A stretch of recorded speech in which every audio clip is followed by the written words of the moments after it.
Hey everyone. Okay, sorry it took me so long to get back to you.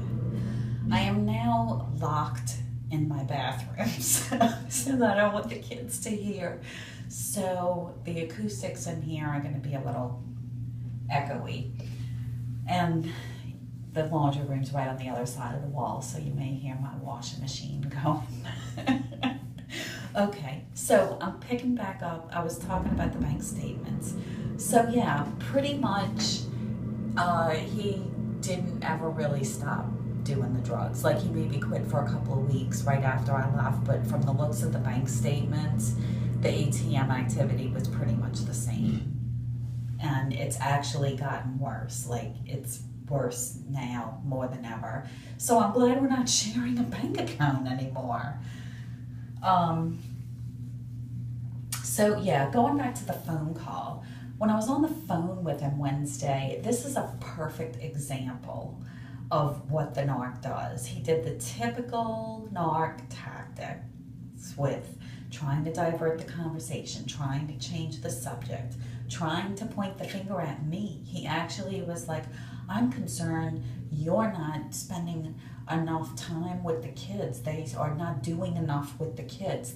When I asked them what they did on the weekend when they were with you, they just say we didn't do anything. We didn't go anywhere. Like my job is to entertain them. Like, I'm supposed to be taking them somewhere every weekend. I said, we just went on a vacation 3 weeks ago. And I joined a swim club and paid for that, and so they could go swimming all summer. And I've taken them to movies, and but what I'm really concerned about is that when they're at your house, they're not getting enough food. And I'm concerned that there's not like, he actually is going to accuse me of not paying enough attention to him when he's caught. Like, both kids told me that he was sleeping for like 14 or 15 hours straight. Who's not paying enough attention? So this is typical for him. Like, when he knows he's caught, he's going to try and point something out that I've done or something, like, even if it's not true. And then the conversation will get turned into me defending myself. So I did really good.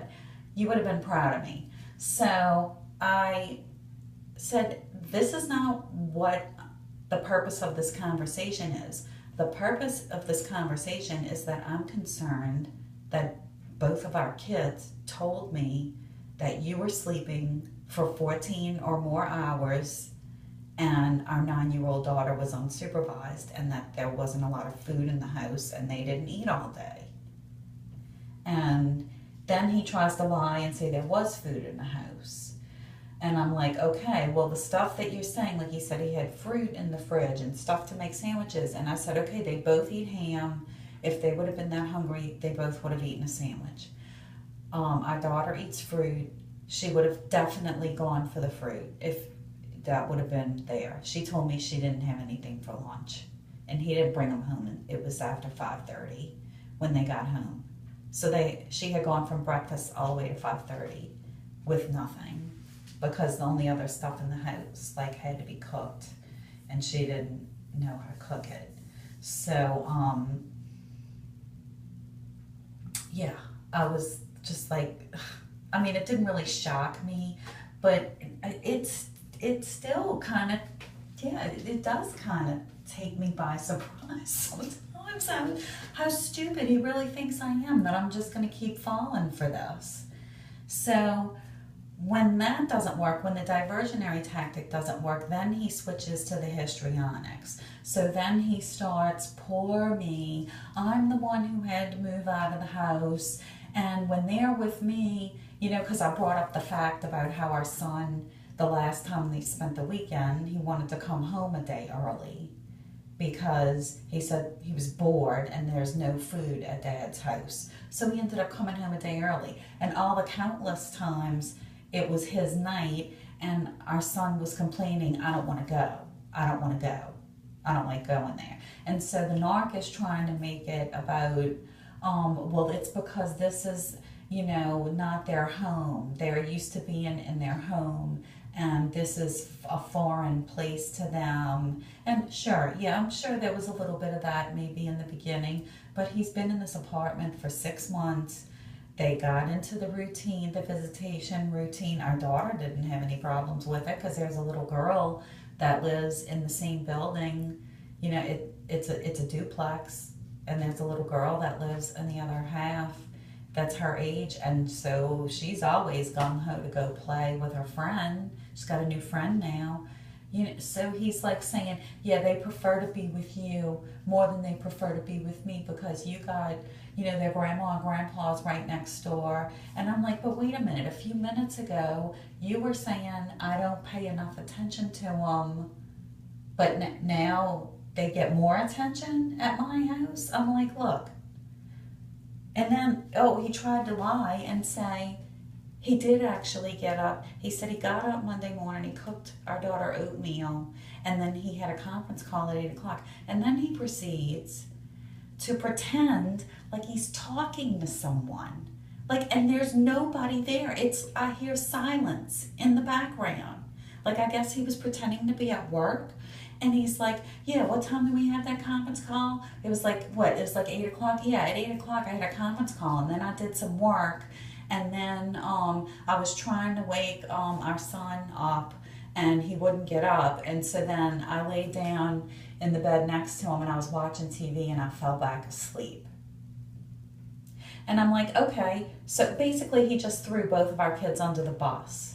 I said, you know, so either both of our kids are mistaken and told me the same wrong story, or you're saying that both of our kids are liars and they both just made it up.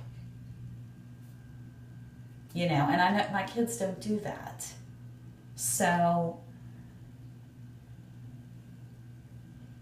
he was just, he was spiraling out of control. The phone call ultimately ended in him telling me to go fuck myself, and then he hung up on me. And, you know, my attorney and I pretty much knew this was how it was going to go. So then she contacted his attorney, let them know what the deal is. We want a hair drug test. And I don't know if his attorney didn't contact him that day or what. I didn't let the kids go to him Wednesday night. Well, they didn't even want to go. They both told my mom they didn't want to go. So then she texted me at work and let me know they don't want to go. So I wasn't going to make them. So Wednesday, after the phone call, then he's like trying to email me and text me and call me, but I wouldn't answer the phone because I was at work, and he's trying to apologize to me. I'm sorry, I was out of line. I'm sorry. This is one of the texts he sent me. You have no idea what I'm going through. Did you consider that me moving out means that it's an alien place to them? Of course they want to go home, where there's more attention. Now, keep in mind that he accused me of not paying enough attention to them and doing enough with them. I wasn't giving them enough attention because like some weekends we don't leave the house, you know, because I don't have the money for outings all the time. And, you know, my kids are older. They don't want to play in the park, you know. And I'm not really a bike rider. Oh, yeah, he tried to make it sound like he takes them on bike rides. Their bikes are at my house. And I know he didn't buy them new bikes. So there's no bikes for them at his house. But he's like so fucked up on these drugs. He's saying shit that's obvious lies. But narcs don't care. Even when you got proof that they're lying, even when it's obvious, they'll still keep up with the lie. It's unbelievable. So, yeah, he says, not to mention that's their home. I'm doing my best to be a good father. Yeah, a good father takes $3,000 out of ATM machines and goes and spends it on drugs and God knows what else. My heart is hurting. I can't make you understand how much my kids mean to me. Make your judgments from the safety of the marital home, the home they've always known. Can we talk again? I'm sorry. It's such an emotional topic. Like, look how this was in the same day.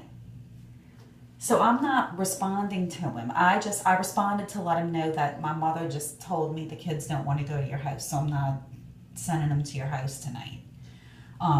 Because the next day, Thursday was the first day of school, so I really didn't want him to be responsible for bringing him to school, seeing as he had trouble waking up on Monday. So he's all, I'm sorry, I was out of line. It's such an emotional topic. So then I didn't speak to him the next day. And then after all that, he tried to send me like this Snapchat video he had of our daughter Wednesday night. Like, he knows he's caught. So he is just grasping at whatever straw he can grab right now. He's in damage control mode. Serious damage control mode. And I called it, like I told my attorney. Like, he denied first, then he's gonna try and charm me. And charm me, like, thinking he's gonna back me off. Like, make me feel like they do. Like, I'm the crazy one, I'm overreacting. What you're seeing is not what you're really seeing. I call it the Star Wars, the Jedi mind trick. Like, they try to play the Jedi mind trick on you. Like, these are not the androids you're looking for.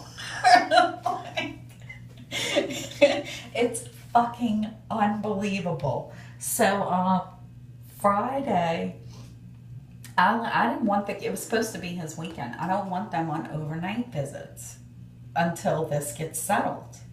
And it's not going to be settled until he either proves that he can produce a clean drug test, which he can't, or maybe since he can't, he'll voluntarily agree to go into a detox and then get into some kind of a drug treatment, some kind of addiction therapy.